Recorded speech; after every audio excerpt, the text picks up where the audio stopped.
дарси забони тоҷикӣ барои фарзандони тоҷикони муқими шаҳри Казан, яъне ки iPhone 12 Pro ва iPhone 13 Pro Max аз $95 сар мешавад то $105 дар бар мегирад. Оли ушам аниқ мекунам мегум насиб. ширкати шифофармо барои шумо дорӯҳои безарар ва фоидаоверро тавсия медиҳад.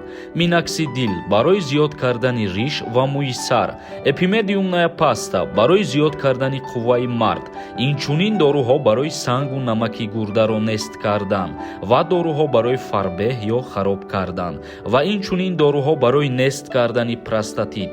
ҳатман аз номи канали мо муроҷиат кунед, тахфиф карда мешавад.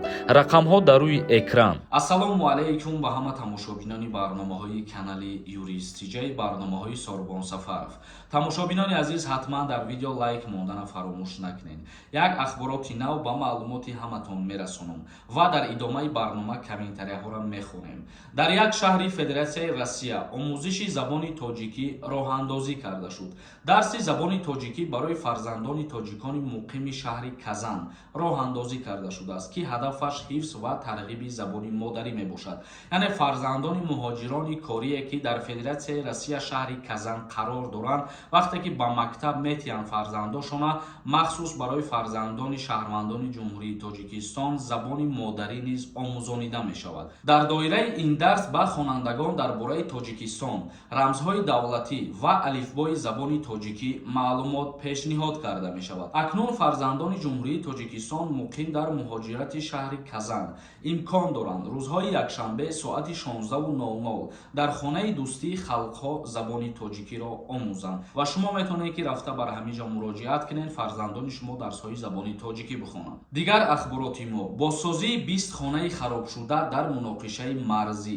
сохтмони 20 хонаи истиқоматии сокинони деҳоти Чоркӯҳи Исфара, ки ахиран дар натиҷаи муноқишаи мусаллаҳонаи марзӣ сӯхта ва лангор шуда буд, бозсозӣ карда шуд. қарор аст ки то 3 рӯзи минбаъда ин хонаҳои харобшуда ба соҳибони худ туҳфа карда мешаванд. яъне ки рӯзи 25 ноябр соҳибони ана ҳамун хонаҳои харобшуда аз нав соҳиби хонаҳои таъмиргашта мешаванд. мо хушҳол мебошем ки ирам як дастгирӣ аз ҷониби ҳукумати ҷумҳурии Тоҷикистон, аз ҷониби президенти ҷумҳурии Тоҷикистон муҳтарам Эмомалӣ Раҳмон барои шаҳрвандон мебошад. тамошобинони азиз, мегзарем ба қисми хондани комментарияҳо.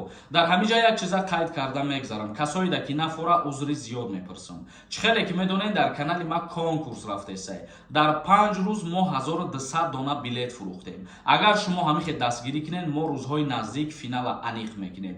билет кам мондагиай. касое ки мехоҳанд билет бихаранд, ин ҳами картаи Сбербанкда метавонед ки сумтона партоен. ин карта ба номи Мунис Хуршедович мебошад. нархи як дона билет 200 рублай. ҳамагӣ 46 дона призай. шоҳҷоизаи конкурси мо конверти 100 000 рубла, конвертҳои 50 000 рубла, 20 000 рубла ва 10 000 рубла мебошад. ва ду нафаре ки аз ҳамада бисёр билет мехарад, ду телефони дига приз мондагием. яъне ки iPhone 12 Pro ва iPhone 13 Pro Max.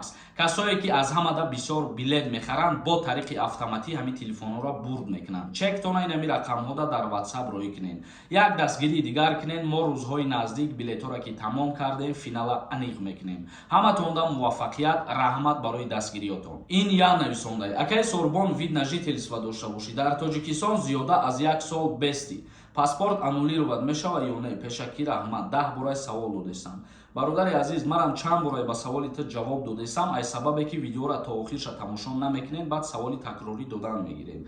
ту зиёда аз 1 сол ки дар Тоҷикистон истодагӣ бошӣ, ягон бор муроҷиат накарда бошӣ барои вид на жительство ё барои паспорт, бале ӯ аннулировад шидагиа. Саидов нависондай: ака визаи 3 моҳаш чанд сумай? намедонем. визаи 3 моҳаи Дубай рости гап намедонам чанд сумай, вале 1 моҳаш аз $95 сар мешавад то $105 дар бар мегирад. оли ушам аниқ мекунам мегум насиб. давлатов нависондай: ассалому алайкум ака, мешава патента пешакӣ биспорем? барои қимат мешавад. ҷавоб медоден ака. ман дар ин бора ягон тавсия наметавам. чанд бора аллакай гуфтаистам ки ҳами ҳар моҳаша супоридан гирен ҳозирашда тамом.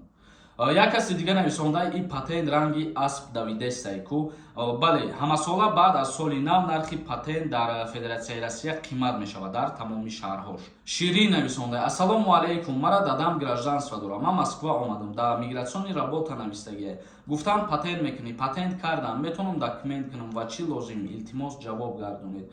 Документи чиро дар назар дорӣ? Нафаҳмидам. Вақте ки работа нависондагӣ ҳамун регистратсия мегирӣ ва патент мегирӣ. Тамом.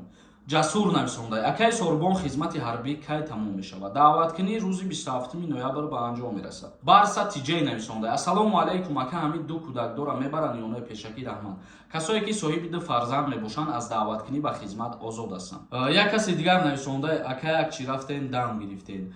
Бале, мо Дубай ба нияти истироҳат кардан рафтем ва бар зами и камтар информатсияҳо ҷамъ кардему пешниҳоди шумо гардонидем. Як каси дигар нависонда: барои переоформилият кардани патент ман чандин боро ба ҳамаи шумо гуфтагием ки мисол вақте ту дар Москва қарор дорӣ ба пите рафтанӣ, мутобиқи кодекси меҳнати Россия переоформилият кардани патент мумкин ҳастай, вале дар амал ин чиза ба назар намегиранд. Вақте ки аз Москва ба пите рафтӣ, боз аз сари нав ҳуҷҷат меспорӣ барои гирифтани патент. Ира хуб ба назар бигиред. Тамошобинони азиз, ба ҳамин барномаи имрӯзара ҷамъбаст мекунем. То барномаҳои дигар, худованд ҳамаи мо шуморо нигаҳбон бошад.